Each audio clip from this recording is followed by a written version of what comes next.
Hello there, my name's Tracy Elsom and I'm an independent Stampin' Up demonstrator based in Canada.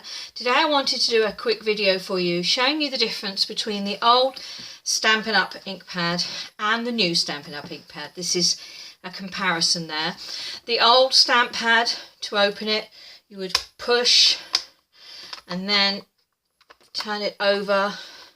Try not to get yourself covered in ink, and then push it backwards to hold it into place.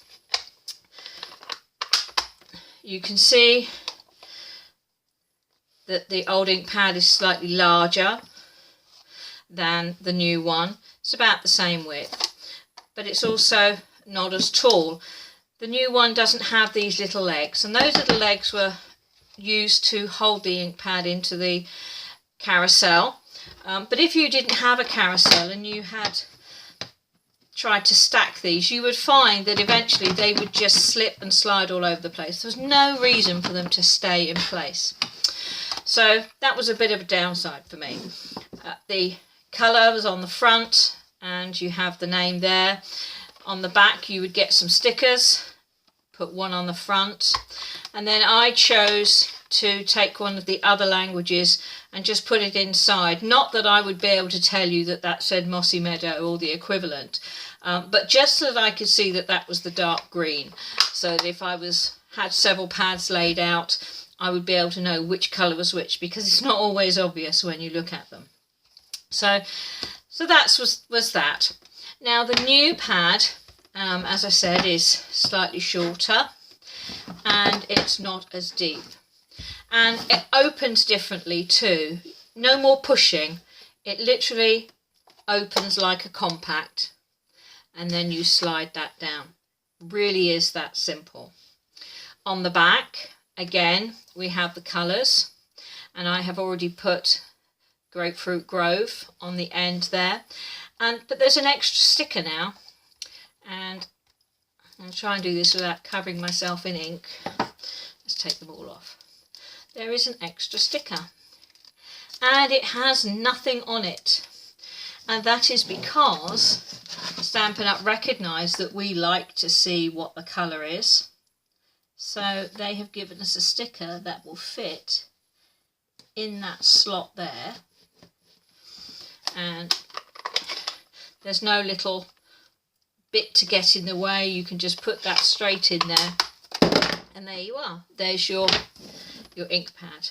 And to close it, literally you pull it towards you using that little slot, flip it over, and you click until you hear it click. Now these ones I found in my tray, sometimes they wouldn't quite close. Sometimes, you would look at them and think, oh, it's not quite right. With this, you know when they're closed, because if they're not closed, they don't click. So that's a great benefit for me. One of the other things that I love about these is because it doesn't have these little legs, but what it does have are little knobbly spots there. And on the top, it has little indentations, and these lock in. So they would actually stack much more neatly, much more stable, and the colour on the front is much easier to see. I absolutely love it.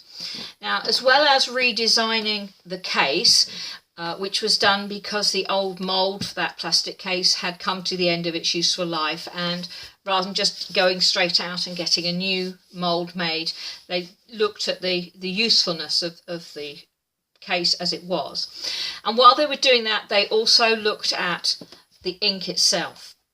Now you will have noticed that all the ink colours are on the retiring list, and that doesn't mean that all the colours themselves are going.